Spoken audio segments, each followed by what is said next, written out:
So, Donald Trump recently announced an economic conflict with Canada, and in less than 3 days, he discovered he'd stepped into the most meticulously planned ambush in contemporary economic annals. This wasn't merely a commercial disagreement. It wasn't simply a duty modification. It wasn't a bargaining strategy disguised as strategy. Trump issued an executive directive labeling Canada, the United States' nearest ally and biggest commerce associate, the country that shares the planet's longest unguarded boundary, as a strategic economic foe. The identical terminology the United States has traditionally used for Iran, North Korea, and China. He applied 50% across-the-board duties on all Canadian items coming into the nation.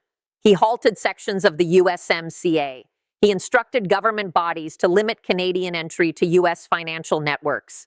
He stopped all ongoing cross-border infrastructure initiatives.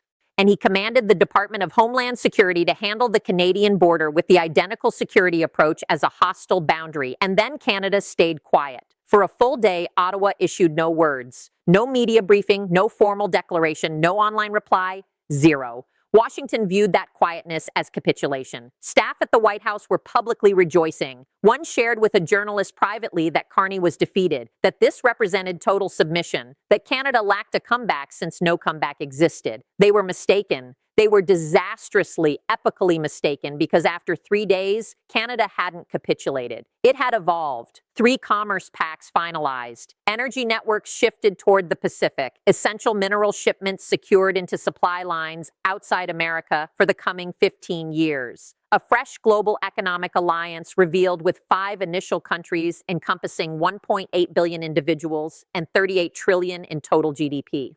And a monetary settlement mechanism created to remove Canadian reliance on the U.S. dollar launched not in reaction to Trump's conflict, as a scheme that required Trump's conflict. And when Warren Buffett got questioned on what he observed in the clash, he didn't discuss duties or commerce equilibria or diplomatic standards. He likened what Carney achieved to a particular action Buffett himself took in September 2008. And what he stated regarding the contrast between individuals who respond to emergencies and those who orchestrate them reveals everything about who truly held command of this scenario from the outset. But the genuine inquiry isn't what Trump executed. Everyone witnessed what Trump executed. It appeared on every display, every headline, every news ticker globally. The genuine inquiry is what Carney had previously accomplished prior to Trump authorizing one paper. And once you grasp that, the whole narrative flips. Press subscribe. You won't want to skip any part of what's next. Allow me to guide you through precisely what occurred, and then allow me to demonstrate what was really occurring beneath it. The executive directive got authorized at 9:15 a.m. Oval Office, lenses capturing, Trump encircled by commerce aggressors and financial consultants, each positioned behind him with the rehearsed gravity of folks who thought they were observing a historic moment. And in a limited way, they were. No U.S. leader has ever labeled a partnered country, much less America's primary commerce collaborator, as a strategic economic foe. The term itself holds legal significance. It activates penalty powers. It engages oversight processes intended for antagonistic countries. It positions Canada effectively in the identical group as countries the United States regards as fundamental dangers. The details of the directive were astonishing. 50% across-the-board duties on every Canadian merchandise, not pinpointed, not industry-focused, across the board. Each item, each sector, each delivery. Halting of crucial USMCA clauses regulating almost $2 trillion in yearly North American trade.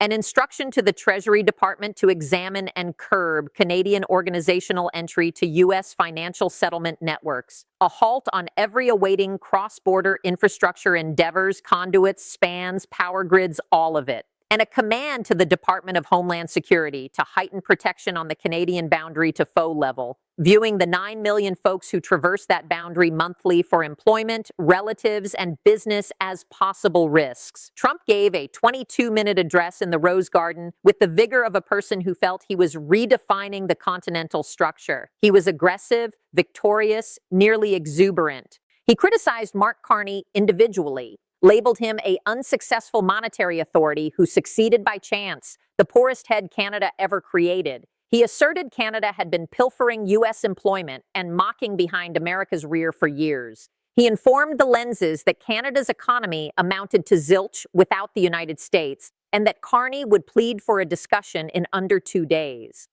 And then he stared straight into the camera and uttered the phrase that would resonate across each stage of what followed. They wish to challenge me. Allow them. No one triumphs in a battle versus the United States of America. No one. And in Ottawa, in a serene workspace on Parliament Hill, a dossier marked Scenario Maximum was accessed for the initial occasion, not since anybody was astonished because they had been anticipating. The financial markets responded in moments. The Dow Jones plunged 720 points during the initial trading hour, the steepest one-morning drop caused by a leader's policy choice in more than 10 years. Vehicle industry equities plummeted. GM declined 9%. Ford fell 11%. The numerous minor component providers that underpin North American production suffered greater losses. Energy equities tumbled as dealers assessed the disorder of a 50% duty on the nation that provides most of America's imported raw oil. Heads of leading companies started contacting the White House not to praise, but to implore. GM, Ford, and Stellantis released an urgent combined announcement in 90 minutes. Duties at this magnitude would compel halting of North American production activities in weeks. The U.S. Chamber of Commerce described it as the most harmful economic step executed by a U.S. leader against a partnered country in recent recollection. And then an event occurred that no one in the White House predicted. The Canadian dollar dipped at first. That was anticipated, but then it steadied and then it started to climb. Global investors were observing, and they weren't wagering on Trump. They were wagering on Canada. The Canadian dollar climbing was the initial hint. Not that Canada would endure, that Canada had already arranged to endure. Markets don't wager on optimism. Markets wager on data, and somebody had supplied them data. For a full day following Trump's reveal, Ottawa upheld complete quietness. No formal reply, no international dialogue, no digital posts, nothing. Reporters in Washington portrayed the quietness as either immobility or yielding based on the source. White House staff grew bolder. Trump himself apparently informed consultants that night that Carney was finished, that the quietness demonstrated Canada possessed no influence and no choices, that this would conclude in a week. But sources in Ottawa narrated a contrasting tale. Carney wasn't stunned. He wasn't hurrying. He was in his workspace with 3 key consultants amid a pile of preparation papers that had been completed weeks prior. During those 24 hours of outward quietness, telephone discussions were occurring to Brussels, Tokyo, London, CRA, and Seoul. Pacts that had been prepared months before were getting ultimate approvals. Infrastructure pledges that had been labeled as in evaluation were getting initiated. Energy deals that had been in talks were getting finalized and endorsed. The quietness wasn't dread. The quietness was implementation. Washington perceived stillness and interpreted concession, but stillness is also the noise of a snare getting primed. And then a day after Trump's war announcement, the initial action struck. Carney showed up at a media session in Ottawa. Not the dramatic retaliatory strike some anticipated. A 4-minute declaration delivered evenly in the rhythm of a monetary authority presenting seasonal figures. He revealed instant counteractions, not duplicating Trump's 50%, but aimed with precise accuracy at peak political distress. Whiskey, milk products, vehicle parts, farming goods. Each duty directed at a pivotal state, a fragile sector, a Trump supporter group. The markets had already factored in counterstrikes. This was predicted. Typical back and forth. Experts relaxed. And then Carney uttered one phrase that altered all. These duties are short-term. They are intended to end the instant the United States resumes discussions. But the foundational shifts we are disclosing today are lasting. That term hit like a submerged explosive. Duties are short-term. Everyone recognizes duties are short-term. They increase, they decrease. They're negotiation tools. But lasting foundational shifts are entirely distinct. Lasting means the foundation under you has moved and it's not moving back. Carney disclosed that Canada had authorized a thorough essential mineral provision pact with the European Union, Japan, and South Korea. Not suggested, not in talks, authorized. Active right away, the pact secured 70% of Canada's rare earth materials, lithium, cobalt, nickel, potash, and uranium shipments into supply lines beyond America for at least 15 years. 15 years, 3-leader terms, an era of manufacturing strategy. The consequences were instant and ruinous. The United States relies on Canadian essential minerals for military production, chip manufacturing, electric car battery networks, and sophisticated armament setups. The F-35 initiative, Virginia-class subs, rocket protection systems, each requires substances that Canada delivers, and that the United States lacks internal ability to substitute on a large scale. Those supply networks didn't merely get endangered, they got rerouted lasting, not as payback for duties, as state strategy. Washington anticipated duties. Duties are a reply. What Carney provided was a reorganization. And the distinction between them is the distinction between a strike and a severance. But here's what halted experts abruptly. When journalists questioned Carney's commerce official when the Minerals Pact had been discussed, the reply was, the ultimate approvals were added yesterday. The discussions have been continuing for 11 months. 11 months. The pact was discussed for almost a year prior to Trump's war announcement. It wasn't a reply to the executive directive. It was awaiting the executive directive. Trump didn't initiate the reorganization. Trump supplied the rationale for disclosing it. That was action 1, day 1. And the foundation had already moved, lasting under Washington's base. Action 2 struck a day later. On the following day, Carney appeared once more, but this time accompanied. He conducted a combined online media session with 4 additional heads. The Prime Minister of the United Kingdom, the Prime Minister of Australia, the President of the European Commission, and the Prime Minister of Japan. 5 heads, 5 democracies, 5 economies that collectively embody 1.8 billion individuals and 38 trillion in joint GDP, a marketplace bigger than the United States of America. They disclosed the Democratic Economic Compact, a shared commerce speed-up structure that accelerates duty cuts among participant countries, sets unified oversight rules for tech, artificial intelligence, and online trade, forms collective infrastructure funding systems, and incorporates a shared protection provision against what the initial paper labels as one-sided economic pressure by any individual country. The provision doesn't identify the United States. It doesn't have to. Every individual on the planet who reviewed that phrase knew precisely who it aimed at. 5 initial participants, 1.8 billion individuals, 38 trillion. A marketplace that doesn't require the United States to operate. A marketplace constructed expressly to operate without it. And then the second disclosure struck. The structure paper was 340 pages extensive, 340 pages of juridical content, oversight harmonization clauses, duty timetables, conflict settlement systems, management frameworks, and rollout schedules. You don't compose 340 pages in 2 days. You don't discuss 5-country oversight harmonization during a weekend. This paper had been prepared across 8 months. Carney's group had been distributing it to associate countries since his 2nd month in position. It had undergone 17 cycles of amendment.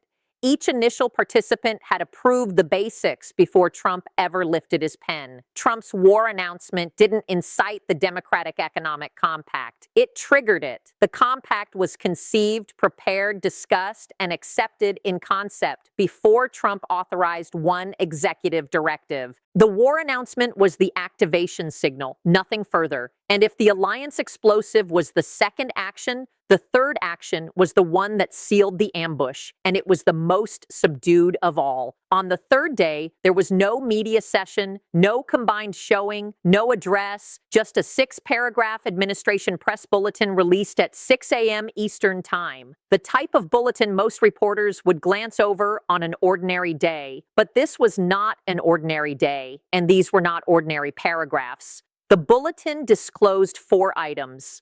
First, Canada was officially shifting 40% of its raw oil and liquefied natural gas shipments to the Pacific, committing 15-year provision pacts with Japan, South Korea, and India, authorized and endorsed. Second, the Trans-Mountain Pipeline growth, formerly entangled in local debate, was now designated as vital national infrastructure, with sped-up building permission and urgent funding from a group that included Norway's Sovereign Wealth Fund and Singapore's GIC. Third, a fresh Pacific LNG facility at Kitimat, British Columbia, had obtained complete ecological clearance, with building teams assembling in 30 days. And fourth, Canada was creating an autonomous monetary settlement setup for energy deals, constructed in collaboration with European and Asian monetary bodies, removing reliance on U.S. dollar-based processing for Canadian resource shipments, the pipeline, the facility, the provision pacts, the settlement setup. None of these were created in 3 days. The provision pacts with Japan and South Korea had been in discussion alongside the Essential Minerals Agreement from Action 1. The pipeline permission had been prepared and examined by juridical groups weeks before Trump's executive directive. The monetary settlement setup had been in creation with European central banks and Asian sovereign wealth funds for more than a year. All of it was prepared. All of it was anticipating. All of it needed precisely one element to be disclosed, an emergency grave enough to warrant extreme reorganization to the Canadian populace and to the globe. Trump delivered that emergency, and Carney implemented. The sole public declaration from the Prime Minister's workspace on day 3 was one phrase released via a press aide. Canada's stance is not a reply to the United States. It isn't commitment in Canada's tomorrow. We wish the United States well. We wish the United States well. 6 words. No fury, no resistance. No oratory, just conclusiveness. Ruinous because they were courteous. Fatal because they were genuine. The manner you address someone you've already surpassed. Not the speech of a foe. The speech of someone who has departed the premises and is not returning. And that's when the narrative most folks believe they observed Trump assaults Canada. Canada replies, dissolves, because that's not what transpired. That was never what transpired. And if you revisit the 3 days with the concealed aspect evident, what you observe is something much more deliberate, much more ruthless, and much more significant than an international counterstrike. Now, allow me to narrate what really transpired, not the edition that aired on news channels, the edition that aired in actuality. Mark Carney assumed position knowing one fact with the assurance of a person who had devoted his profession within monetary setups. Canada's foundational reliance on the American marketplace was a fundamental weakness. 75% of Canadian shipments directed to one country. No current economy withstands that sort of focus hazard forever. Any asset supervisor would term it disastrous vulnerability. Any hazard evaluator would term it an explosive device. And Carney, who managed the Bank of Canada during the 2008 monetary emergency and then managed the Bank of England during Brexit, comprehended this superior to anyone living. But variety isn't a strategy you reveal on a Tuesday. It demands political resolve. And political resolve demands an emergency. Canadians wouldn't embrace the brief economic distress of reorganization, the employment reductions in shipment areas, the shift expenses, the doubt, unless they thought the option was inferior. As long as the U.S.-Canada connection stayed controllable, as long as the duties remained reasonable, as long as the oratory stayed within standard limits, variety would stay a research institute document and nothing further. Carney required an emergency, not a fabricated one, an authentic one incited by authentic American excess. He required Washington to proceed so extensively, so forcefully, so unreasonably that the Canadian populace would not only embrace extreme reorganization, they would insist on it. So he did what monetary authorities do. He established the circumstances and awaited the market to respond. The duty mutuality that enraged Trump over the prior months, deliberate incitement, the independence oratory that the White House termed rude, intentional heightening, the essential minerals influence maneuver that rendered Washington aggressors enraged. Lure each Canadian step over the previous year was adjusted to nudge Trump one increment nearer to peak heightening. because peak heightening was the sole situation that provided Carney internal political protection and global rationale for the extreme reorganization he had been strategizing since his initial week in position. Trump didn't step into an ambush. He rushed into one because Carney grasped something that Trump never has. The noisiest individual in the space is the most foreseeable individual in the space, and foreseeable rivals are the simplest to overcome. Every incitement was a trail marker. Every Canadian step that increased Trump's anger was another advance towards scenario maximum. And when Trump ultimately authorized that executive directive, when he ultimately labeled Canada as a strategic economic foe, the most severe step open to him, Carney didn't respond. He triggered Trump rules by urge. Carney rules by calculation. And over 3 days, the calculation triumphed. This isn't merely about two heads. It's about two approaches of ruling. One approach says respond sentimentally, heighten spontaneously, render choices based on the news loop ruled by intuition. The other approach says strategize foundationally, incite tactically, construct the framework in quietness, and implement when the circumstances are appropriate. One approach generates striking broadcasts. The other approach generates outcomes. And the separation between the two, the divide between urge and setups, between loudness and readiness, between the person who delivered a 22-minute address and the person who released a 6-paragraph bulletin, is the separation between announcing a conflict and succeeding in one. And that's when Warren Buffett contributed. And what he stated didn't merely confirm Carney's tactic, it clarified it.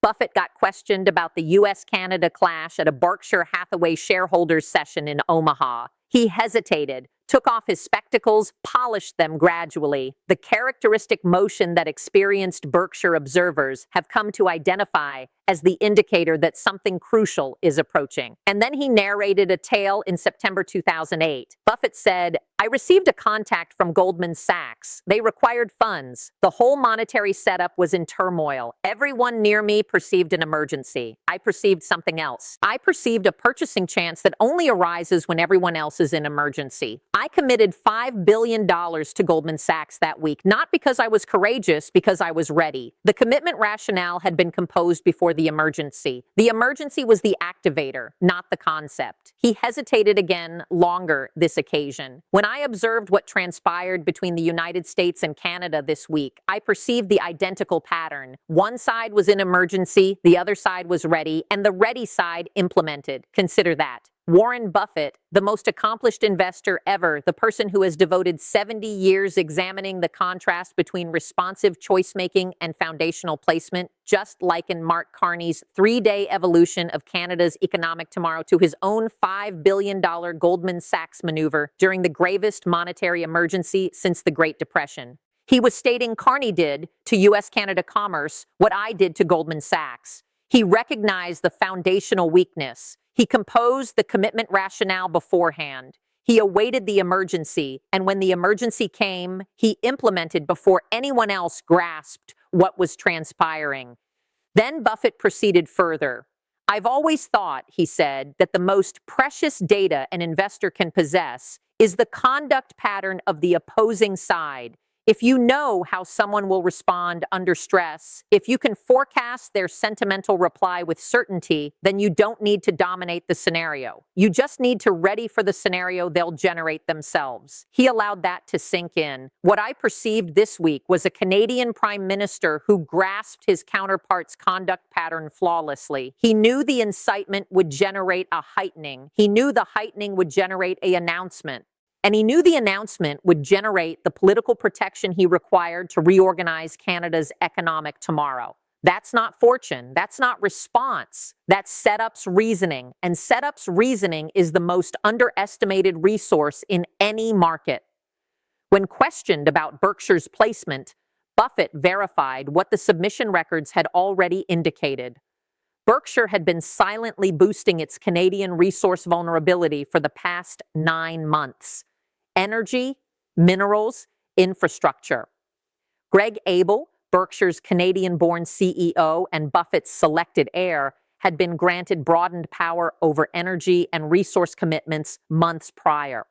The $381.6 billion cash reserve, the biggest in Berkshire annals, had witnessed substantial distributions shifting toward Canadian and European resources, with matching cuts in U.S. vulnerable spots. And here's the element that chills you. Buffett didn't begin purchasing Canadian resources this week. He began 9 months ago. Around the identical period, Carney's group started discussing the Essential Minerals Pact with the European Union. Around the identical period, the Democratic Economic Compact structure was initially prepared. Around the identical period, the Pacific Energy Shift was initially debated with Japanese and Korean peers. Either Warren Buffett is the most fortunate investor who ever existed, or he perceived the identical foundational maneuver that Carney was executing and placed his assets accordingly before the remainder of the market grasped what was transpiring. Buffett concluded with this: there are two types of individuals in any market: those who respond to occurrences and those who establish the circumstances for occurrences. The first group labors very diligently and generally evens out. The second group constructs Berkshire Hathaway, or evidently reorganizes a nation's whole economy in 3 days. He hesitated one ultimate occasion. I don't know Mark Carney individually, but I know a setups thinker when I observe one. And what he just achieved using a foreseeable rival's foreseeable conduct to warrant a foundational evolution that wouldn't have been politically feasible without an emergency. That's not international relations. That's resource distribution at a country level. He just distributed a whole nation's tomorrow. He just distributed a whole nation's tomorrow. When the premier resource distributor ever calls someone else a resource distributor, that isn't casual conversation. That's an enthronement. Now, allow me to narrate what America really forfeited in those 3 days, because this is the segment that most individuals, including most individuals inside the White House, still don't grasp.